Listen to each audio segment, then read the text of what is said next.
एकदा स्वागत आहे माझ्या व्लॉग्स मध्ये. माझा बर्थडे येणार होता म्हणून चाललो होता मी कपडा आणायला खारघरला जुडिओ मध्ये. घेतलं पप्पावली 4,000 पोहोचलो डायरेक्ट आपल्या जुडिओ मध्ये खारघरची. आणि हो युट्यूबला मोठा ब्लॉग टाकले नक्कीच बघा. आता घेतला यो कपडा ना आलो चेंजिंग रूम मध्ये तर बघतो तो गाईस भारी दिसतं तर झावचाला यो. या पॅन्टीला बघून झालो मी कावरा बावरा बाई. घातली ती पॅन्ट आणि एक शर्ट बाई एकच नंबर दिसतं बाई. तर युवराज भाईनी पण घेतला कपडा. आता चाललं चेंज करायला. मग कलर टाइमपास मी पण घेतली व्हाईट कलरची पॅन्ट ब्राऊन कलरचा शर्ट आणि काला कलरचा शर्ट. एक तास झाला भाईला अजून बरोबर कपडा भेटला नाही. यो जाऊ की तो जाऊ. जुडिओ वाले बरा काम केले ठेला देताना. तर भाई कपडा घेऊन इकडे फिरू की तिकडे फिरू. फायनली भेटलं भाईला कपडा चालले आता चेंजिंग रूम मध्ये. इथे याला पैसे कमी पडले लावला मोठ्या आपला कॉल. मग आता कला भाई ऐकतो आली सगळ्यांची शॉपिंग करून युवराज गेले आता बिलिंग करायला. मग याला सांगा मी आज जुडिओचा सेंट मारूनच दाखवतो. भाईकाला ऐकतोय जेला डायरेक्ट मारायला.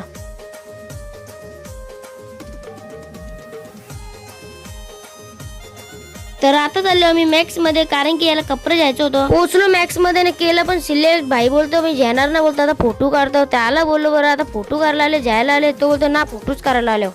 सिस्टम पार देंगे. तिथून लगे आलो आम्ही हिरानंदीला ना ईशान मागवला आम्ही लिटी चौकानं. भाईने डायरेक्ट सुरुवात केली इथे तर चला भाई खपवतील. त्याच्यानंतर मागवला कुरकुरे मोमोज. त्याच्यानंतर खाला राईस आणि आगबानी मोमोज. मग केलं तिघाही धुरकूस. महेशने फोन केला तर बोलतो मला मोमोज घेऊन आता त्याला पण देता 100 वाला मोमोज घेतला पार्सल मोमोज न निघलो तसा घरा जायला. कसा वाटला आजचा ब्लॉग नक्कीच कमेंट मध्ये सांगा. त्याच्या आधी लाईक करा युट्यूबला सबस्क्राईब करा इंस्टाला फॉलो करा. बाय.